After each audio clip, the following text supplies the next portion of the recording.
Hello, and welcome to Sharing a Chapter a Day.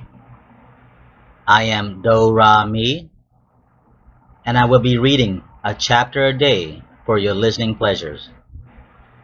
I will be reading a book called Engagement in Peril by an author named Dara Odoe. Now, the entire title of this book is Engagement in Peril, a Christian's Bastardly Affair, Satan's Middle Finger, and God's Paper of a Severed, Degenerate, Reflective Collaboration. Yes, you heard me right. That's the title of the book. This book is 152 chapters long and comes out to 777 pages. So there's going to be 152 reading and listening session uploaded to YouTube. Now, if you want to get a copy of this book yourself, feel free to look up the author's name, Dara Odoe, or book title at your local bookstore, Amazon, and or on ebook. Or you can just request a link from this YouTube channel. Let's start with the introduction. Engagement in Peril. Introduction. Attrition. It's what I've come to know, and it's how I'm living these past moments of my regrettable, sinful life. I've slowly and meticulously lost all that once was important to me. I've lost those who I've been involved with, the good and the bad. I seem to have lost it all in every aspect of my being. It's the attrition that I've made for myself. I now shun most thing in life that was once cherished and honored.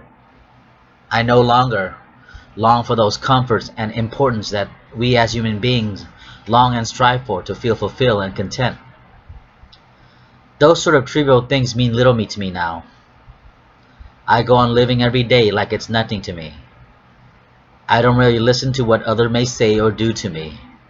I just move on to the next thing. That's what my personal attrition has given, and that's what has become of me. My imperfect contrition has driven me to where I no longer have faith in my beliefs and spiritual admirations. I have never been a good Christian. I lack the will and patience to devote all my time to God Almighty. On a daily basis, I've sinned more than most.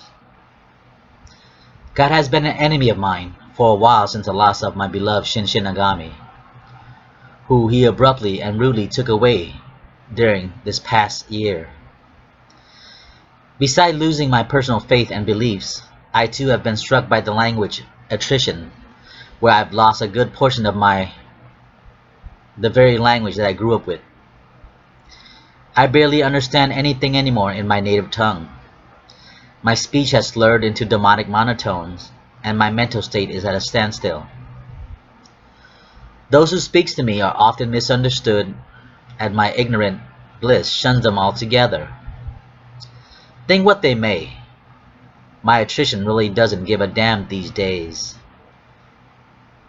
It's funny now that I can say, it takes your death for people to realize what you were trying to tell them while you were still living. And when one person dies, he disappears, along with his past, current lifestyle, and his future. He who has died has goals and dreams, but everyone has something as important as those as well.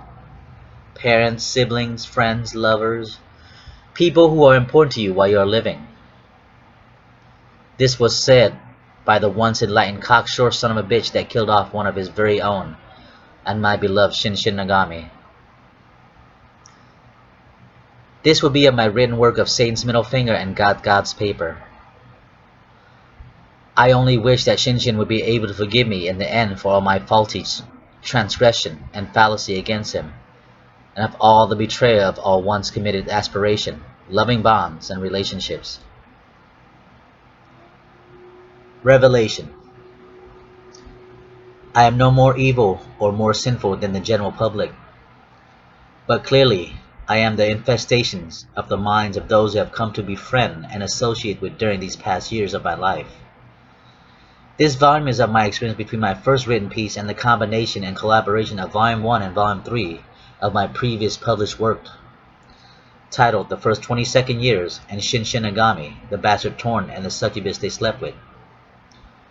I will introduce you to Dara, who was born into a world similar to many who had experienced the atrocity of unforgettable wars, the anguish and sufferings of the killing fields, and the horrific conditions of the refugee encampments during the Khmer Rouge uprising and tyranny that stripped victims of their innocence and humanity.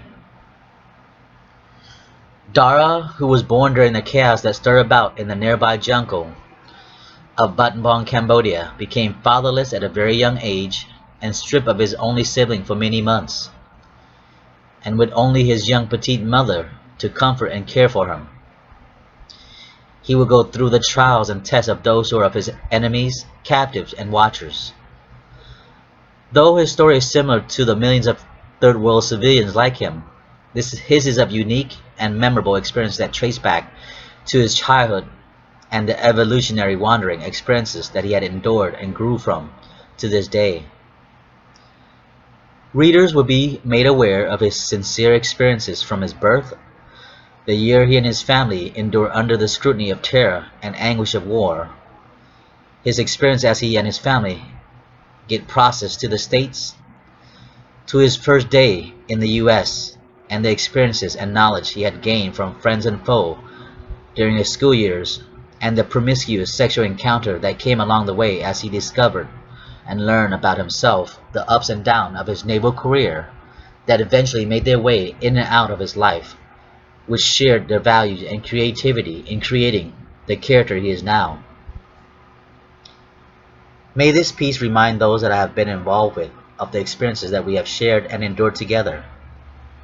Whether it has been of good or bad nature, just remember that our experiences helps make us who we are today. These events that I have retrieved from my long-term memory, and I humbly share with the reading public.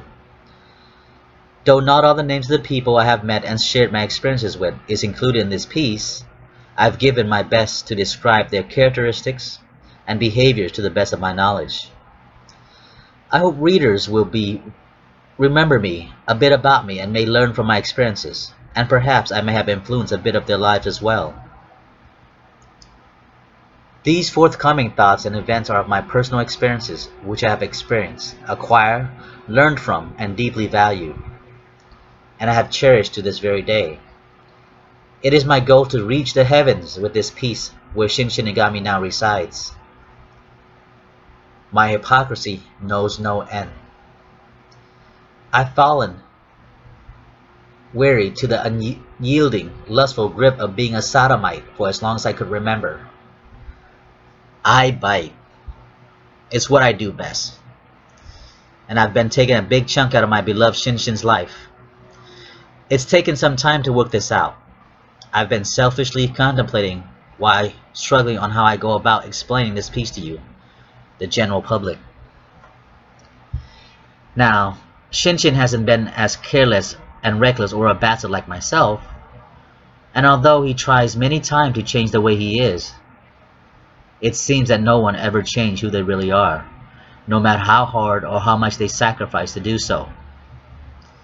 This piece will also detail the relationship that Shin-Shin and I have been involved with, a contagious succubus who drained him of his youth and vitality, where his world was turned upside down by a bitch of a mother and her conniving, whore daughter.